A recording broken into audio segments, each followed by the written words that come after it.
So when you think about India's economy, what's the first thing that comes to mind? Is it a booming powerhouse or a nation still grappling with huge challenges? Well, the crazy thing is, both are true. Today, we're going to untangle this massive paradox by looking at the idea of the three Indias. Let's get right into it. Okay, so to really get a feel for this, let's start with a tale of two Indias. I'm going to show you two headlines, two pieces of data that seem to describe completely different countries. Seriously, it's almost impossible to believe they're about the same place. All right, first up, we have this absolutely staggering finding from a report by Bloom Ventures. Get this, 1 billion people in India have zero money for any kind of discretionary spending. We're not talking about cutting back on luxuries, we're talking about having nothing left over after covering the absolute bare essentials. No movies, no eating out, nothing. 1 billion people. Just let that number sink in for a second. But then, bam, you get hit with this number from the World Bank. In just about a decade, India managed to lift 170 million people out of extreme poverty. I mean, that's an absolutely massive success story, right? A huge win. So, what gives? How can both of these things be happening? And that right there is the big question. How can both of these things be true? How can you have 1 billion people with no extra cash, while at the same time, hundreds of millions are escaping the worst kind of poverty? It feels like a contradiction, but the answer, it turns out, is in how we look at the Indian economy itself. So here's the key to cracking this puzzle. We have to stop thinking of India as just one big, single economy. The trick is to see it as three completely separate, yet coexisting, economic tiers. Three different Indias, all operating at once. First up, we have what's being called India 3. These are the survivors. And this is by far the biggest group. We're talking about that billion people we mentioned earlier. Their average income is roughly $1,000 a year. To put that in perspective, that's comparable to the average in sub-Saharan Africa.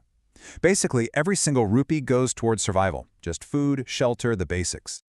Next, in the middle, you've got India 2, also known as the aspirants. Now, this is a group of about 300 million people. Their average income is higher, around $3,000 a year. Think something similar to Indonesia. So they're starting to get a little bit of breathing room, a little extra cash, but they are still super careful with every penny they spend. And finally, at the very top, we have India 1, the consumers.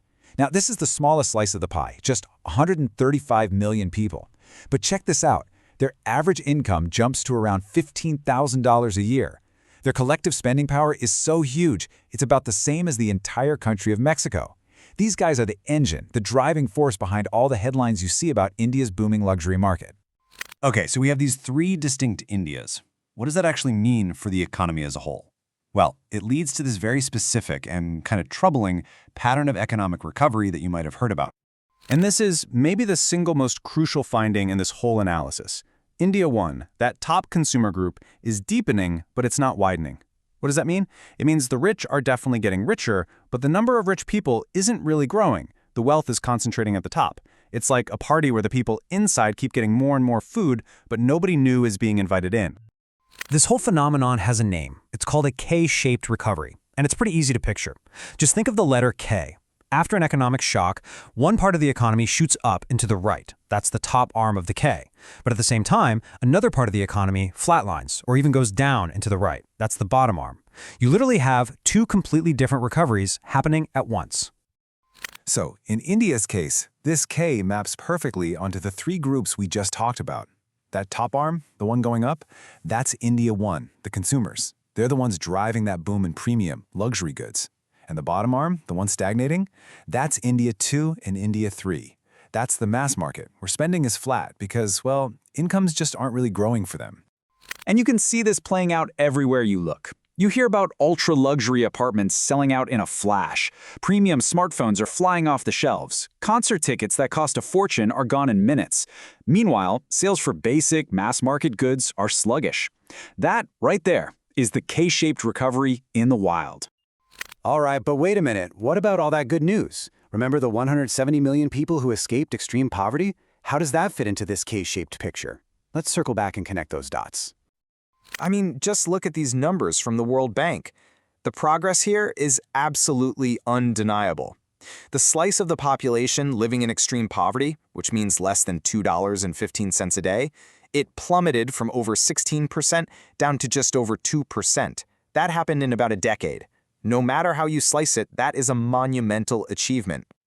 And this, right here, is how we solve the puzzle we started with. Yes, lifting 170 million people out of the most extreme poverty is incredible. But what does that mean in practical terms? For many of them, it means they've moved up into the India 3 survivor category. So they are no longer in that absolute desperate state, but they are still in that group of 1 billion people with basically no discretionary income. The progress is real, for sure, but the scale of the challenge that's left is just immense. So, with this complex picture in mind, where is all of this heading? What does the future look like for the three Indias? Well, there is a glimmer of hope on the horizon. A report from Deloitte projects that India 1, that top consumer class, is set to grow from 135 million today to about 165 million by 2030. Now that suggests that the club might finally start letting in more members. That top arm of the K might actually start to widen, pulling more people up with it. Ultimately, the goal is really clear. It's all about shrinking that massive India 3 group. The whole game is about moving people from the survivor bucket into the aspirant bucket, and then from the aspirant bucket into the consumer bucket. That's the pathway to more broad-based, shared prosperity. So in the end, India's story is this incredible mix of rapid progress and really deep, persistent challenges. And it all boils down to this one giant question. How does a country manage the explosive growth at the very top while also tackling the urgent, monumental task of uplifting 1 billion people? The real question for India isn't if it can grow, but how it can make sure that growth is shared by everyone.